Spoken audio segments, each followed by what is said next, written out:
Hello everyone, today we're going to unbox a very special kit that is specially assembled for assessment and communication. So an occupational therapist or a speech therapist that is on a field visit or having contact with someone who has been diagnosed with a cognitive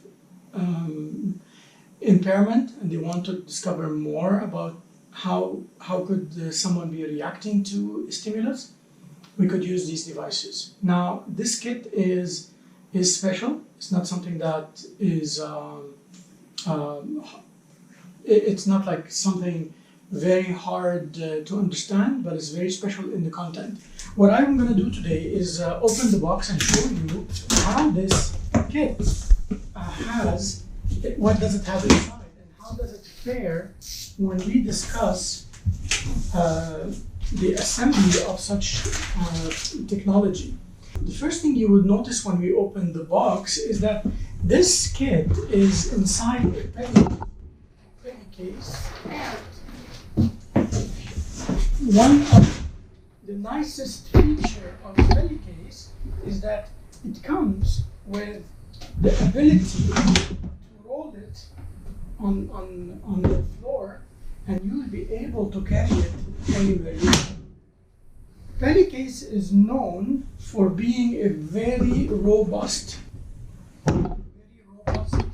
plastic cases that are easy to keep in places and not fear of anything getting damaged. So basically, when you open the kit, you're going to find the top layer. And if you notice in the top layer, you'll find some instructions and instruction manuals and some licensing manuals.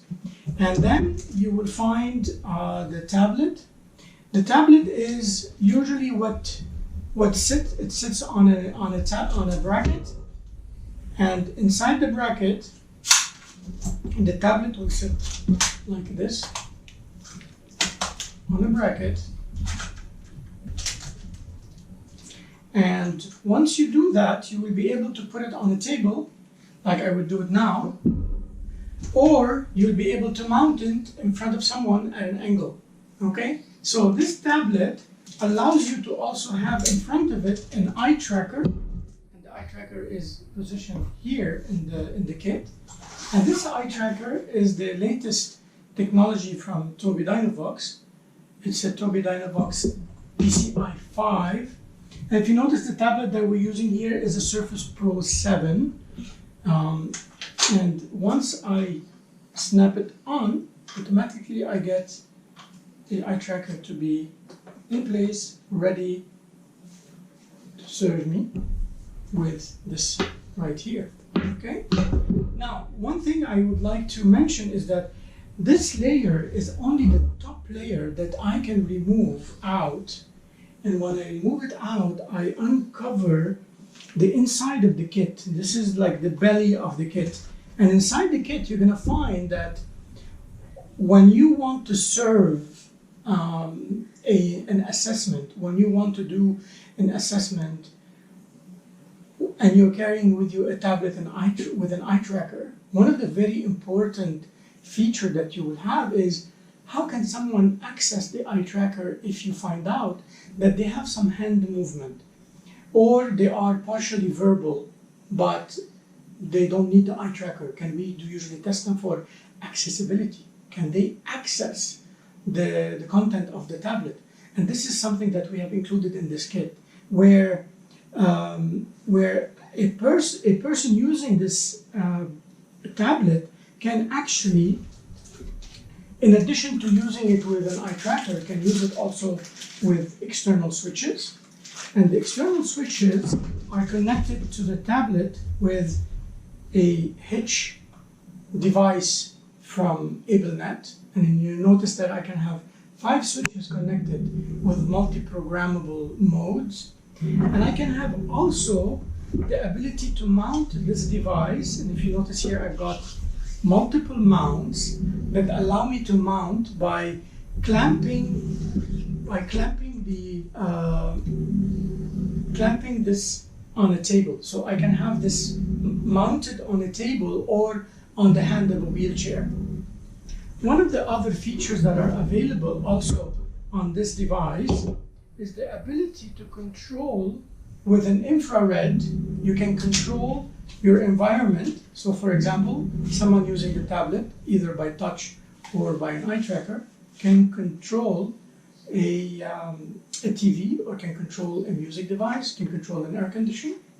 And this is also part of the environmental control feature that we can show to someone who has a severe disability, to show them that they can still control their environment even though they are locked up inside their body. And one additional feature is what we call the cause and effect. In many ways, when we are using a lot of assessment using assistive technology, we usually like to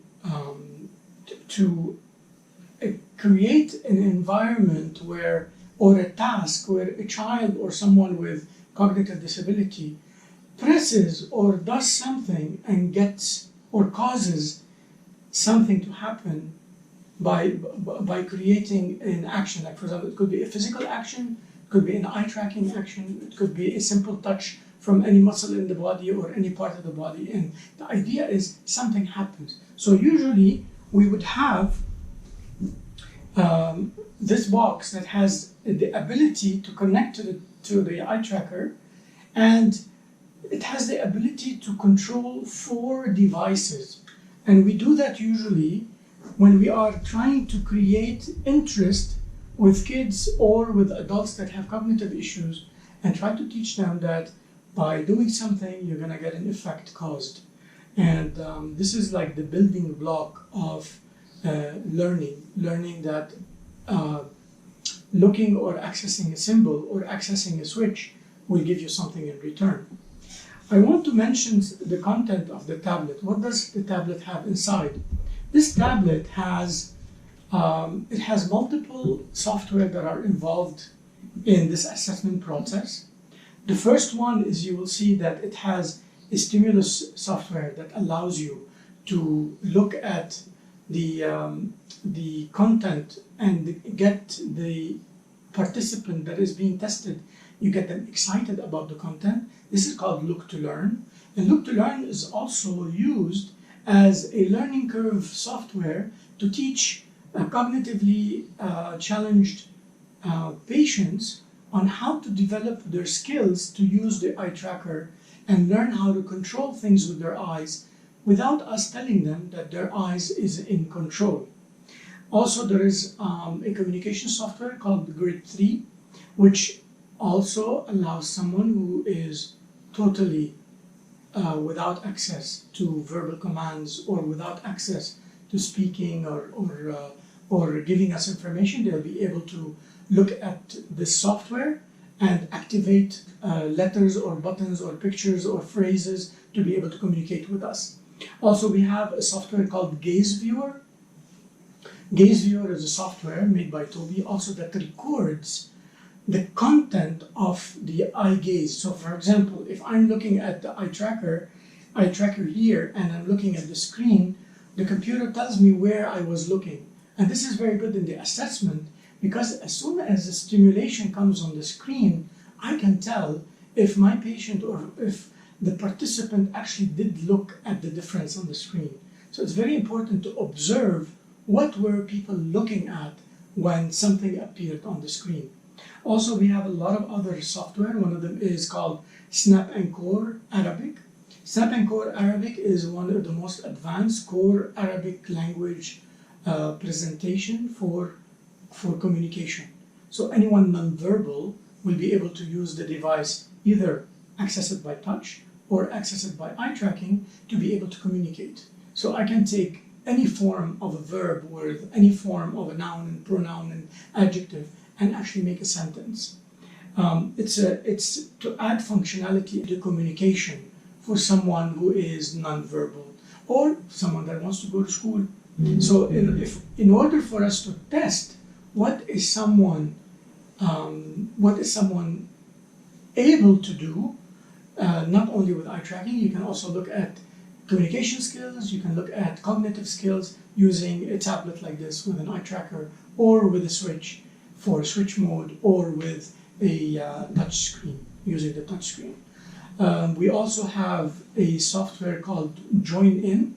Join In is a software that allows the user to have full access to social media. So normally we have things called accessible applications. For example, how do I access YouTube? Is I don't have a chance to use my hands.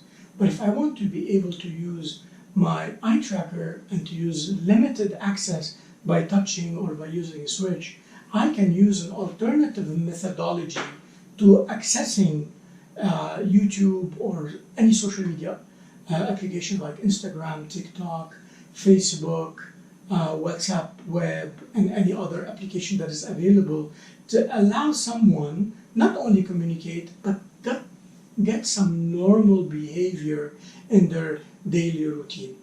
So basically the way I would like to describe this kit, this is a moving laboratory where the therapist takes this on a wheel, goes and visits someone at severely impaired at a hospital. It could be physical or cognitive impairment, and I'll be able to try to diagnose what do they have inside their brain. Can they recognize things? Can they differentiate between things? And this will give me a good idea.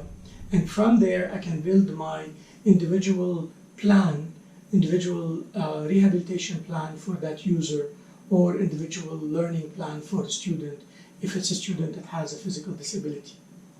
If you'd like to know more, please feel free to like us in this video and add a comment, or contact us. In the description you will find an email address or a website, and you can come into our website and find out more how we put things together.